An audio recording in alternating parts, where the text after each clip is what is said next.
Hey y'all, Destination Danny Gen X here.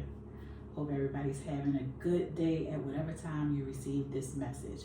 It is right before midnight here, and I made a video earlier today that I was going to post, but I decided to just check it and go a different direction. So I've been holding off on posting this video because I wanted to get more footage from the places that I've been before I made an actual critique or a good versus bad video.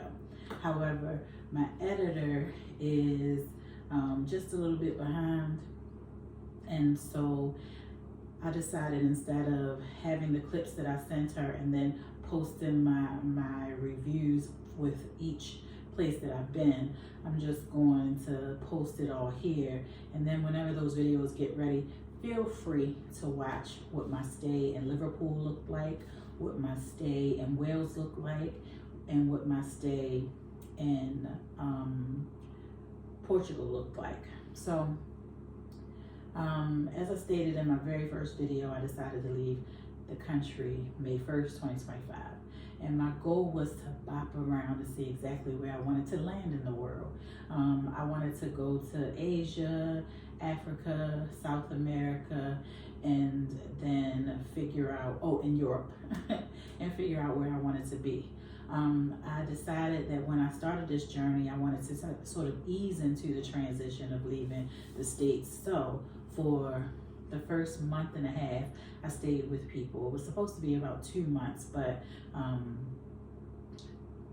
I started to feel sick, so I had to leave, and I'll get into that. But anyway, I decided, like I said, to ease into it, and I was like, I just want to stay with friends, and because wherever I have friends, the infrastructure, the culture, the vibe, whatever may not match where I am from in Georgia. So I decided to go to Liverpool because that's where my first set of friends lived. I didn't have any interest or desire to live in Liverpool. However, I just wanted to transition out, right? And I found Liverpool to be a great place. The pros are the people are friendly, especially when they hear my accent. They want to know exactly where I'm from. Why did I choose Liverpool to start my journey to look around for places? Was Liverpool a place that I was considering? The food was good. That was a pro.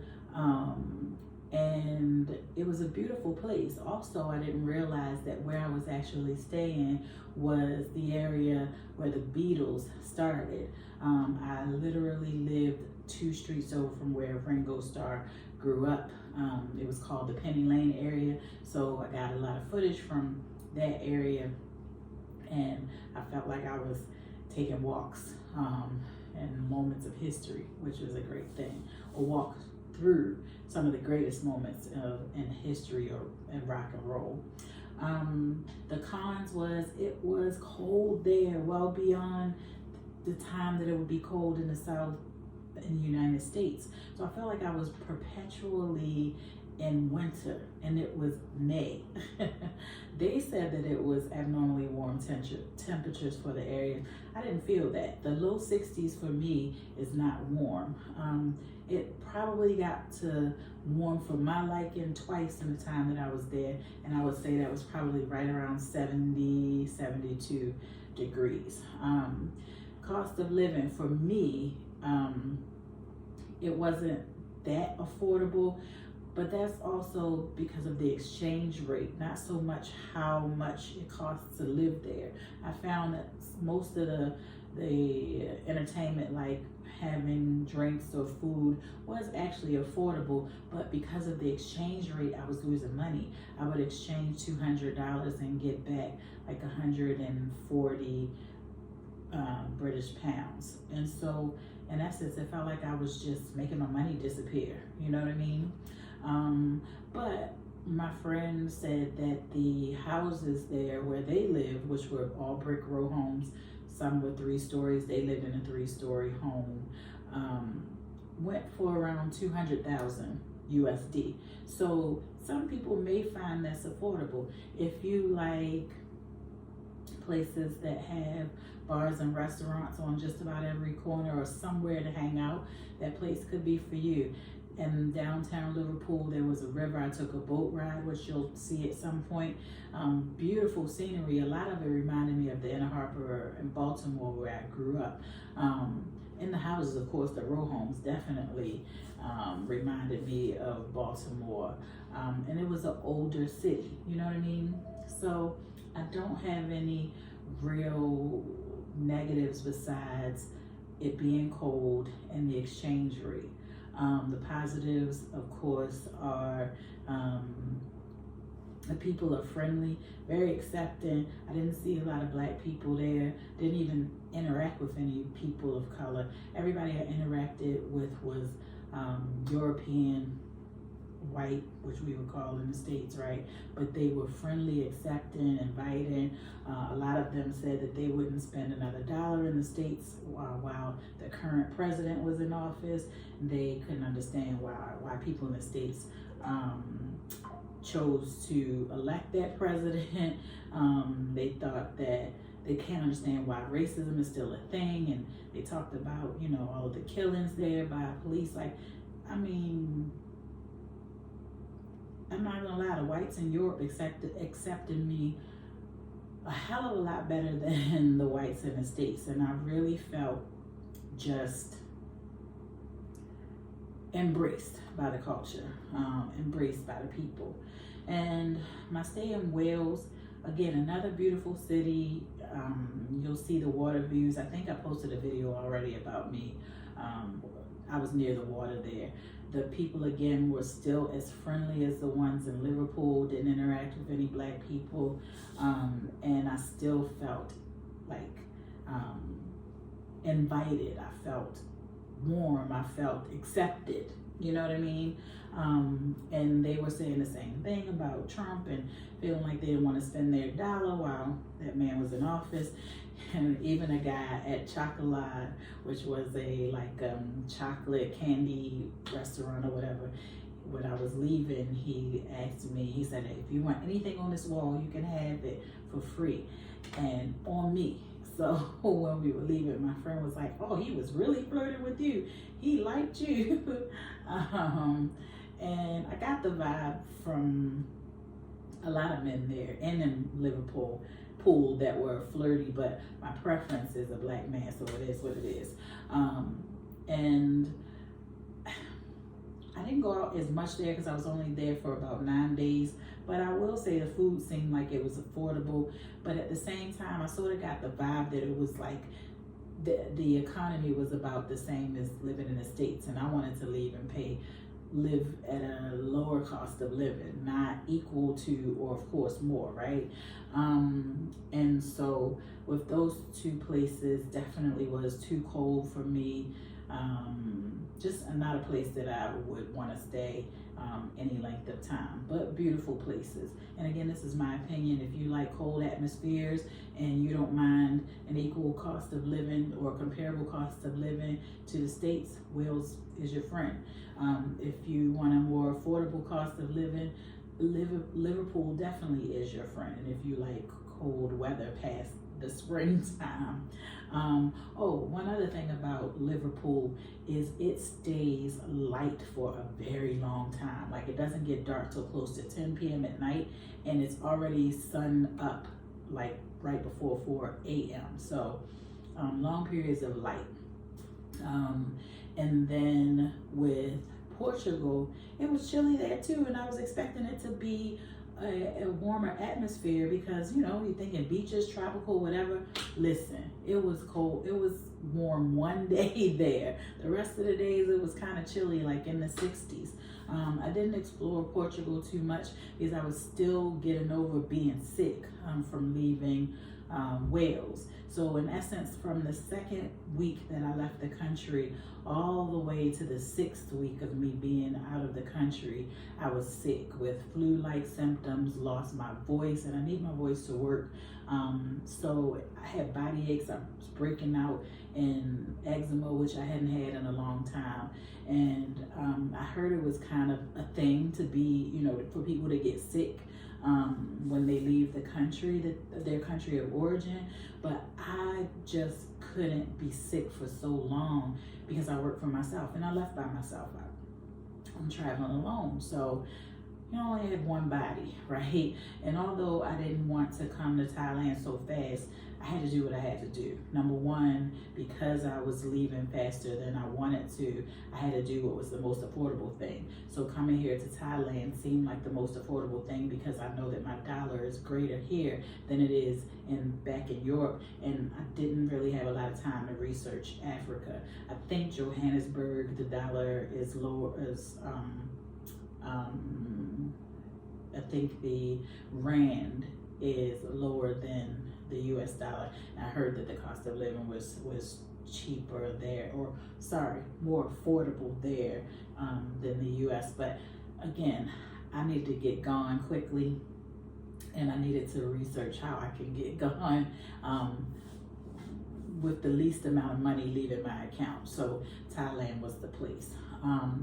Also, if I didn't mention about Portugal, one of the things that I didn't appreciate was when I was having conversations with one of the bartenders there, he was telling me you could absolutely get an apartment, a one-bedroom apartment here in Leiria for $600 a month, but our minimum wage is $900 a month.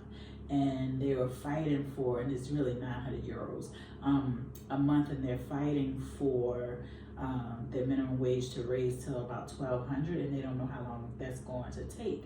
And I thought, I cannot be a part of a society where I'm making it harder for the people that have been born and raised there to live. And if their apartments are going for 600 because expats are coming in, yet their income is not raising to fit the price of living going up, I don't want to play any part of that. So that's why I didn't stay in Portugal and would never consider Portugal as a place to live. Coming here in Thailand, people can still live. The people that from here can still live on whatever income they have, and you know it's still the same as in the U.S. where you have lower, middle, and upper incomes, right? I don't know all of their castes and stuff like that because I haven't studied Thailand culture too much. I plan on doing that while I'm here, but I can say, since I've been here, I feel so much better. I haven't had to use my eczema medicine not one time. I haven't had to use my inhaler not one time. And I just feel good. Like I'm out, I'm socializing. I've been out a few times since I've been here. I just feel better. So I don't know if I'm leaving anytime soon. This wasn't my goal to find a place to stay so soon. It really wasn't. But for the time being, I'm here. And I am moving into an apartment on Thursday. It'll be my third place that I'm staying in. This will be the third week that I'm here. And once I move into that apartment, I'm staying for a little hot minute. One of my biggest cons of coming here was the dating scene as a Black woman. I heard that this really wasn't the place for me. But as I'm telling people what I'm doing, more people are saying, or people's feedback is, don't go by what you hear. You never know what you'll run into, or who may fall into your life or come into your life. They could be doing the same thing you're doing, and you could catch a vibe. And the more I heard that, the more I wanted that to be true. Instead of thinking negative, why not think positive? I've been single for a while, and I've been married before, and I feel like probably more than half of my life I've been in relationships. And I've never been the person that's felt like, oh, I just need a relationship. But I can say at this point in my life, I'm tired of being single. So hopefully something will happen, but it was more important for me to come and find affordability than it was to search for a place where I would have good dating options. That might come in the future, but right now, affordability and me sitting still for a while just releasing myself of the poisonous food from the States and getting in better shape and better health. That's what I'm focused on now. If dating happens, it happens. If not, that's fine. I just like where I am. I like the feel, the vibe, the food of this place. I like the everything of this place. And so since I like it, this is where I need to be.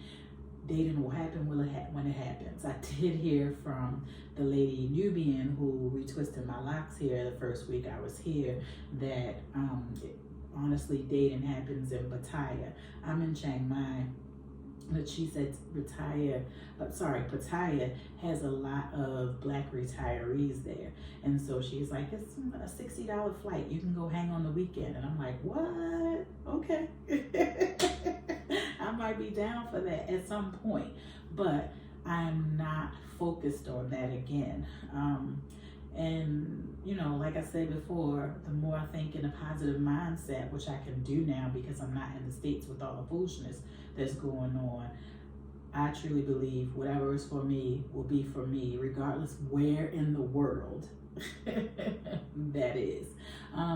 So I hope that this was an inspiring and insightful video for some of you that are black, single, over 50, wanting to leave the U.S., or just anyone that is thinking, I want to get out, but how do I do it? When is a good time? For me, it's whenever the iron strikes. Don't wait too long from the time that you say, I want to do something, to actually do something. And as far as understanding some of the infrastructure, I would say that honestly, here in Thailand and Liverpool was closer to the U.S. infrastructure than Wales. Not saying that the infrastructure isn't good in Wales. I'm just saying out of the places that I've been, Thailand and Liverpool matched a lot of what I grew up in Baltimore, and some of what I experienced living in Georgia. Not so much for Liverpool, not so much for Wales, and not so much for Poland. One of the cons, or probably one of the only cons that I have here in Thailand, is the sidewalks, the streets, they're rocky and bumpy. Please don't come here and try to wear stilettos. It's not gonna work well for you. You gotta wear comfortable shoes here.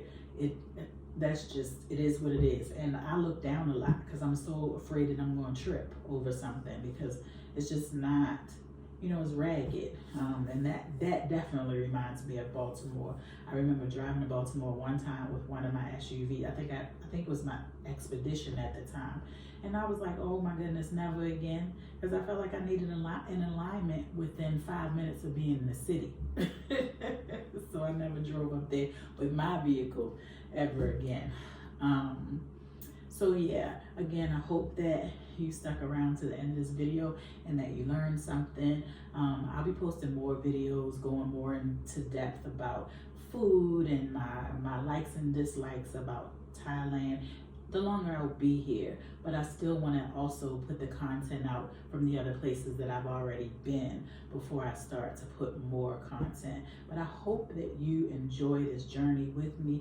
And again, I just want to inspire and inform.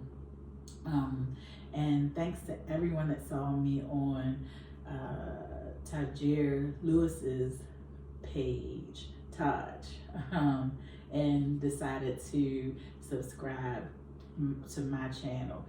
I'm so appreciative. Thank you so much. And I liked everybody's feedback. Some of the good, or a lot of it was good. Some of it was negative, but people are gonna be people. I've learned that on my for being here 52 years on this earth, people are gonna be people. I don't have time to go back and forth with negativity. So stick around for more videos. Please like, subscribe, share, and comment. And I will try to talk to each and every one of you. And again, I hope y'all are having a great day wherever in the world that you find this and at whatever time that you find this. Stick around for more and follow me on TikTok, Instagram, and Facebook under the same name, Destinations Danny. Now, I haven't changed my name, Destinations Danny Gen X, anywhere else but here on YouTube, and that's just because there's another Destinations Danny, and I don't want y'all to be confused with her. So that's it, y'all. Have a good one. Be easy.